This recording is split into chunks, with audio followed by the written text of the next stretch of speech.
morning. Thanks so much for joining us for Wake Up Charlotte to go on this Monday, President's Day. I'm Carolyn Bruck. Let's send things over to Larry Sprinkle for a check of the forecast. Larry. Hey, good morning. At the bus stop, we've got temperatures in the upper 30s on the way home today. That's when there is a chance of some rain, so have those kids prepared for some chilly temperatures and rain later on today as we check around the region. I did want to point out something kind of interesting. We talk about weather forecasts. It's going to be a chilly day in places like Dallas, North Carolina, in Gaston County. High about 41 degrees, some clouds, some drizzle, afternoon rain. People may say, oh, what a messy weather situation. Reverse the numbers and take a look at Dallas, Texas. It's going to be only around 14 degrees there today. But for us, at least we're in the 40s over most of the area with some showers expected later on today. Even along the Carolina coastline, temperatures should be well below average. 38 with rain at Boone, 41 at Asheville, over at Columbia, South Carolina, expecting some rain there today. Check your 7-day forecast. We'll take into the upcoming weekend. 43 today. Tomorrow afternoon, we got a little bit of sunshine. How about that? And then Wednesday should be a sunny day. No rain.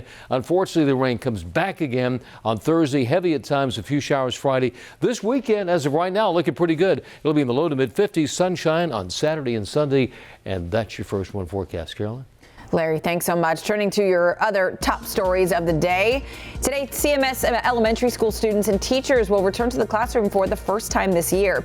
Elementary schoolers will start in-person learning this morning, with the majority of middle and high school students returning next week. The transportation director says wearing masks will be incredibly important on the bus to keep everyone safe. Students will be seated at the elementary level. We're in Plan A under the governor's order, so no restrictions for seating there. Our middle and high school kids will be seated one student per seat, and the driver has all of their proper PPE to protect them. CMS leaders say bus drivers' temperatures will be checked before each shift, and students' temperatures will be checked before they walk into school. A successful weekend for two massive vaccination clinics from COVID-19 at Charlotte venues. More than 2,000 people were given their first doses at the Spectrum Center. Novant Health worked with CMS to make sure any teachers 65 and up could get vaccinated there. And then at Charlotte Motor Speedway, another 16,000 people received their second dose of the COVID-19 vaccine. By the way, there are still a handful of appointments available for today's vaccination clinic in Rowan County. They will be giving first doses to anyone 65 and older at the West End Plaza in Salisbury this afternoon. So you can make an appointment by calling the number you see there on your screen or by visiting the Rowan County website.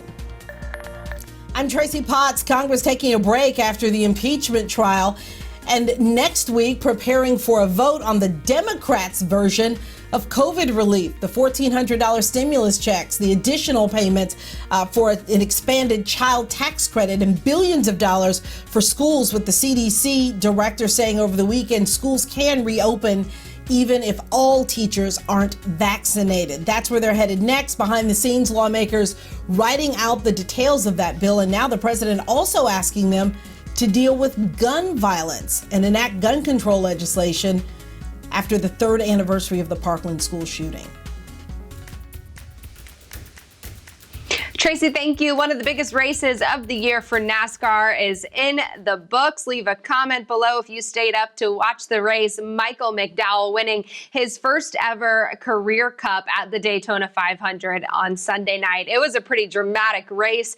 A major wreck took place in the 17th lap, which was right before a rain delay, but thankfully nobody got hurt there. Ryan Newman was one of the 16 cars involved, and this happened to be on his first return to the track after, if you remember, he was involved in a really scary accident last year. This race also marked the 20th anniversary of the death of a racing legend. NASCAR paid tribute to Dale Earnhardt. There were crews and fans holding up number 3 as drivers took their third lap. It was also a day of firsts for driver Bubba Wallace. His first race as part of Michael Jordan's racing team. He also became the first black driver to lead a lap at the Daytona 500, which is a pretty amazing feat, as Wallace is just the second full-time black driver in NASCAR history, ending up finishing in the top 20 last night. Toyota also released a new ad inspired by Bubba Wallace, showing a young black girl with a dream and seeing how people who look like her motivated her to keep going. Take a look. I'm ready. I know.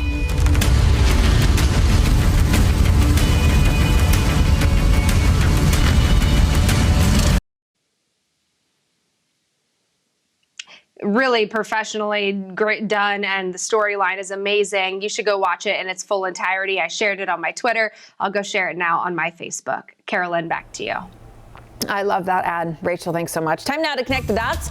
When we make the news make sense, it's the third Monday of February, which means that it is President's Day. And many of you don't have to work today, and you can thank George Washington for that. The holiday doesn't date back as far as the presidency itself, but it does go back to the 1880s. Let's connect the dots. President's Day began as George Washington Day and was celebrated as a holiday in the District of Columbia. It was always celebrated on the anniversary of his birth, February 22nd. It was then made a federal holiday in 1885. We know it today as President's Day and not George Washington Day because of the Uniform Monday Holiday Act. In 1971, that act was passed as a way to create more three-day weekends. It moved several federal holidays from their original date to Mondays.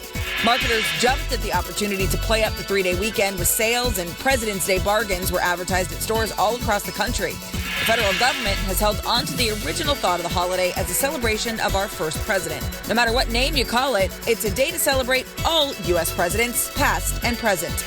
And that's Connecting the Dots. And make sure you watch us every single morning starting at 4:30 a.m. on Wake Up Charlotte. Enjoy your President's Day.